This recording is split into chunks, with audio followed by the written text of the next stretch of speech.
ఈ మధ్య కాలంలో యూట్యూబ్ ఆన్ చేసిన, ఇన్స్టాగ్రామ్ ఆన్ చేసిన ఈ ఆవకాయ ఎగ్ ఫ్రైడ్ రైస్ మాత్రం బాగా ట్రెండింగ్ అవుతుంది. సో అందుకే ఇంట్లో ట్రై చేద్దాం కదా అని చెప్పి ట్రై చేస్తున్నా. ముందుగా రైస్ తీసుకున్నాను, అందులో కొంచెం ఆవకాయ యాడ్ చేసుకున్నా. సో బాగా కలుపుకొని పక్కన పెట్టుకున్నాను. దాని తర్వాత ఒక ఆనియన్ అలాగే ఒక పచ్చిమిర్చి కట్ చేసుకొని పక్కన పెట్టుకున్నా.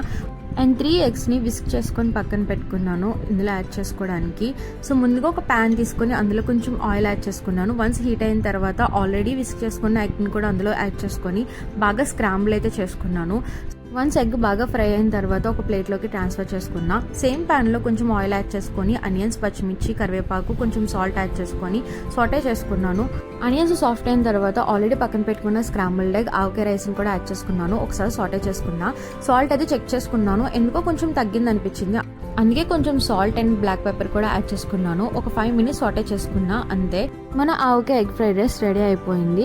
టేస్ట్ వైజ్ అయితే మరీ అంత హైప్ ఏం లేదు, బాగానే ఉంది. ఏదైనా సింపుల్గా చేయాలనుకున్నప్పుడు ఇన్స్టెంట్గా ఇలా ట్రై చేయొచ్చు.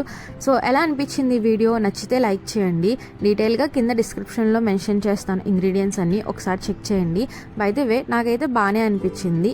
బ్యాచిలర్స్కి అయితే సింపుల్గా చేయాలన్నా తినాలన్నా బాగానే ఉంటుంది. ఒకసారి ట్రై చేయండి. మీకు ఎలా అనిపించిందో కింద కమెంట్ చేయండి. బాయ్.